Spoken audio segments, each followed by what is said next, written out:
Hi hello నమస్తే welcome to Vikram TV. Telugu రాష్ట్రాలకు కేంద్రం భారీ సాయం ప్రకటించిందని వార్తలు వైరల్ సంగతి విదితమే. 3,300 కోట్ల రూపాయలు ప్రకటించినట్లుగా సోషల్ మీడియాలో వార్తలు వచ్చాయి. ఈ వార్తల నేపథ్యంలో ఏపీ ముఖ్యమంత్రి చంద్రబాబు ఆసక్తికర వ్యాఖ్యలు చేశారు.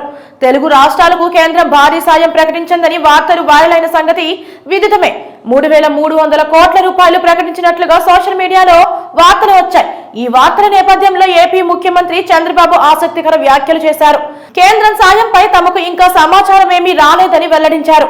ఏపీ తెలంగాణకు 3,300 కోట్ల రూపాయలు వరద సాయం ప్రకటించారన్నది పుకారు మాత్రమేనని స్పష్టం చేశారు. కేంద్రానికి తాము ఇంకా వర్షాలు, వరదలు, పంట నష్టాలపై ప్రాథమిక నివేదికనే పంపలేదని తెలిపారు. నష్టం తాలూకు అంచనాలతో కూడిన ప్రాథమిక నివేదికను రేపు ఉదయం పంపిస్తామని చంద్రబాబు వెల్లడించారు.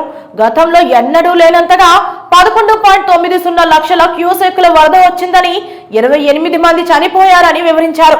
సాయం చేయాలని కేంద్రాన్ని కోరుతున్నామని చెప్పారు.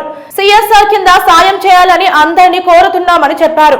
అనేక మంది వచ్చి బాధితులకి సాయం చేస్తున్నారని, ఇలాంటి కష్ట సమయంలో అందరూ ముందుకు వచ్చి వరద బాధితులను ఆదుకోవాలని కోరుతున్నానని చంద్రబాబు పిలుపునిచ్చారు.